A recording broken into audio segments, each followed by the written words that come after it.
Florence, t'habites en Russie, c'est pas banal, tu pourrais nous dire pourquoi, ce que tu y fais? Je suis professeure de français dans une école de langue et je m'occupe de l'encadrement de l'équipe pédagogique. Et pourquoi? Et pourquoi la Russie, oui? Parce que j'aime beaucoup les pays d'Europe de l'Est et pour moi le pays slave par excellence c'était la Russie. D'accord, et comment ça se passe la vie à Moscou? C'est un peu difficile, il y a c'est un peu stressant mais c'est très très riche. Par exemple, t'habites où? T'habites loin de ton travail? J'habite à 40 minutes de mon travail en métro.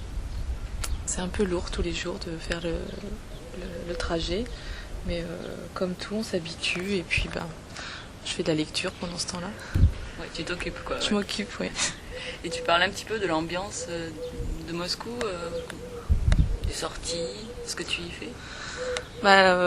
À part le travail, quand je trouve du temps, je sors comme tout le monde. Je vais dans les bars, dans les cafés, au théâtre, si c'est pas trop difficile, parce que mon russe c'est pas excellent, mais bon. Et puis le week-end, on essaie de sortir de Moscou pour se reposer à la campagne, ça fait du bien aussi. Par exemple, tu vas où? J'aime beaucoup aller à Souzdal, c'est une petite ville à 3 heures de Moscou. Où, il y a, je sais pas, une quinzaine de monastères, très agréable, jolie campagne. Ouais, et la vie à Moscou, tu trouves que c'est vraiment différent de la vie en France? Oui, c'est différent parce que c'est plus difficile, c'est une grande ville. Peut-être c'est beaucoup plus grand que Paris. Et s'adapter à Moscou, c'est difficile de par la langue et puis de par du comportement des gens qui est un peu différent. Donc c'est un peu, au premier abord, ils sont un petit peu plus froids. Donc il faut comprendre pourquoi et comment faire pour se faire des amis là-bas. Et alors, par exemple?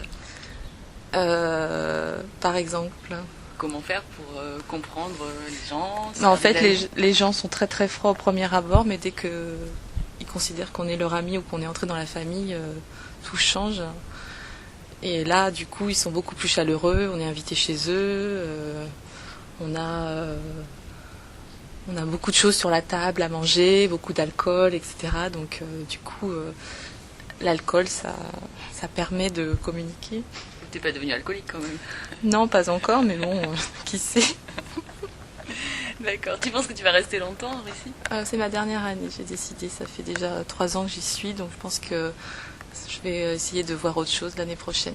Ouais. Et pourquoi tu n'aurais pas envie de rester plus longtemps? Parce que Moscou, c'est une ville très prenante. J'ai peur de plus pouvoir en partir, en fait. Et puis vivre à Moscou, je pense qu'il faut être un peu fou pour vivre à Moscou, en fait. Fou, vraiment? Oui, vraiment fou, oui. Parce que il n'y a pas de qualité de vie, c'est très pollué, c'est très bruyant. La vie est stressante, c'est très difficile, mais j'aime ça, mais en même temps je me dis que quand même, quand je reviens en France de temps en temps et que je suis là par exemple, je me rends compte qu'il y a une meilleure qualité de vie. Mais tu regrettes pas d'habiter à Moscou? Je regrette pas, j'adore vivre à Moscou, j'adore les Russes, j'adore les perspectives de voyage en Russie, mais la France c'est un joli pays aussi et peut-être que revenir dans son pays c'est pas mal aussi. Ok, merci.